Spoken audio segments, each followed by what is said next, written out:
റസൂലുള്ളാഹിനെ മുഞ്ചത്ത് നോക്കി നിങ്ങൾ.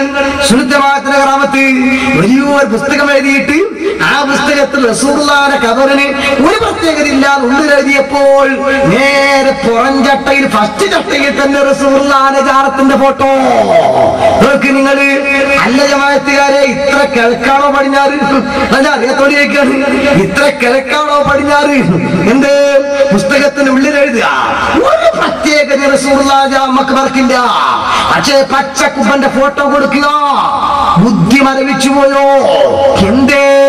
ബഹുമാനപ്പെട്ട റസൂലുള്ളാഹി തങ്ങളെ മഖബറ തന്നെ ഒന്നുമല്ലാതെയാക്കിയാൽ ബാക്കിയുള്ള ജാറങ്ങളുടെ സ്ഥാനവും മാനവും ഒക്കെ നശിപ്പിക്കാൻ നിഷ്പ്രയാസം കഴിയും. അത് ചിന്തിച്ചുകൊണ്ടാണ് ജമാഅത്തെ ഇസ്ലാമി ആളുകള് പുസ്തകം എഴുതിയത്. പക്ഷേ ലോകത്ത് മുസ്ലിങ്ങൾക്ക് അതറിയില്ലേ? ഇത് നോക്കിക്കോ നിങ്ങള്. ഈ മഖബറുകളിലൂടെ ആത്മീയത ലഭിക്കുമെന്ന് കണ്ടപ്പോൾ മഖബറുകളെ പരിഹസിക്കാൻ തുടങ്ങി. രക്ഷയില്ല. ആളുകൾ ഇപ്പോഴും മഖബറകളിലേക്ക് ഒഴുകിക്കൊണ്ടിരിക്കുകയാണ്. എന്തേ? അത് സമാധാനത്തില്ല എന്നല്ല. മൗദൂദിയുടെ ആത്മകഥയുണ്ട് എന്റെ അടുത്ത്. അത് ഈ പറയുന്നത് മൗദൂദിയുടെ വാപ്പ മഖബറിൽ എണീക്കാറില്ലായിരുന്നു. മൗദൂദിയുടെ വാപ്പ അവസാനം താമസിച്ച് തന്നെ നിസാമുദ്ദീൻ ദഹ്ലവിയുടെ മഖബറിന്റെ തൊട്ടടുത്തേനു. മഖബറിൽ പോകാൻ സൗകര്യത്തിന് പോരാ. അദ്ദേഹത്തിന്റെ വാപ്പ ആംഗ്ലേയ വേഷം ധരിച്ചുകൊണ്ട് കളിക്കുന്നത് കണ്ടപ്പോൾ സ്വാഭാവികമായും ഒരു മുസ്ലിമിനെ യോജിച്ചതല്ല എന്ന് മനസ്സിലാക്കി പഠനം പോലും നിർത്തിവെച്ചു.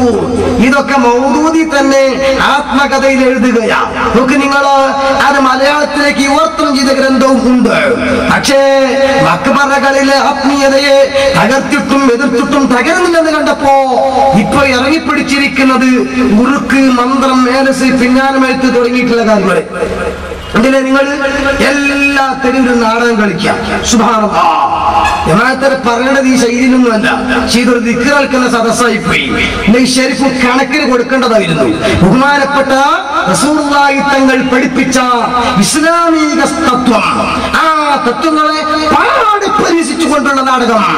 ആ നാടകത്തിൽ ബഹുമാനപ്പെട്ട ഖലീൽ തങ്ങൾ പാപ്പാന്റെ ഘോരം, മാതാ അമൃതാനന്ദമയിന്റെ വേഷം, എന്നിട്ട് ഇവിടെ വർഗീയ സ്പർദ്ധയുണ്ടാക്കാൻ, വർഗീയതയുണ്ടാക്കാൻ, ഇസ്ലാമിനെ പറ്റി ലവലേശം മതിപ്പില്ലാതെയാക്കാൻ പോരാ, നാടകം കളിച്ച് പിന്നെ മുസ്ലിയാക്കന്മാരുടെയും തങ്ങന്മാരുടെയും ഔലിയാക്കളെയും കോലം കെട്ടിയിട്ട് പോലീസ് പിടിച്ചു കൊണ്ടുപോണ രംഗം പോരാ.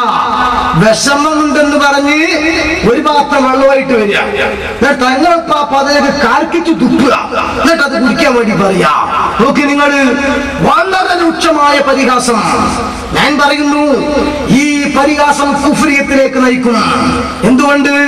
ഇമാം ബുഖാരി ഉദ്ധരിക്കുന്ന സ്വഹീഹായ ഹദീസിൽ, ഇമാം മുസ്ലിം ഉദ്ധരിക്കുന്ന സ്വഹീഹായ ഹദീസിൽ ധാരാളം സംഭവങ്ങൾ മന്ത്രിച്ചൂത്തിനില്ലേ. ഇവർ പറയാറുള്ളത് ഞങ്ങൾ ഖുർആന്റെയും സുന്നത്തിന്റെയും ഹോൾസെയിൽ ഡീലർമാരാണ് എന്ന. പക്ഷേ പഞ്ചസാര ഗോഡൌണിന്റെ മാനേജറായിട്ട് എന്താ? ഷുഗറിന്റെ കംപ്ലൈന്റ് ഉണ്ടായ ചായ വിറ്റോട്ട് കൊടുക്കേണ്ടി വരും അല്ലേ? ഞാൻ പഞ്ചസാര ഗോഡിന്റെ മാനേജറാ. എന്നിട്ട് എന്താ സാഹിബേ, പഞ്ചസാര കൂട്ടാൻ തോഫീക്ക് വേണ്ടേ അല്ലേ? നാല് മാർക്കറ്റിൽ ആർഡറുള്ള ആളാ. കൊളസ്ട്രോൾ വന്നാൽ ഉണക്ക ചപ്പാത്തി തിന്നണ്ടേ? നിങ്ങൾ ഖുർആൻ സുന്നത്തിന്റെ ഹോൾസെയിൽ ഡീലർമാർ പറയാം. പക്ഷെ അതെന്താ, അത് തുറന്നു നോക്കണ്ടേ? എന്നിട്ട് വേണ്ടേ നാടകം കളിക്കാൻ? എന്നിട്ട് വേണ്ടേ പരിഹസിക്കാൻ? ഇസ്ലാമിലുണ്ടോ നാടകം കളി? ഇസ്ലാമിൽ ആത്മീയ നാടകം കളിയാണോ? അഭിനയിക്കലാണോ? സർക്കസ് കളിക്കലാണോ? നിങ്ങൾ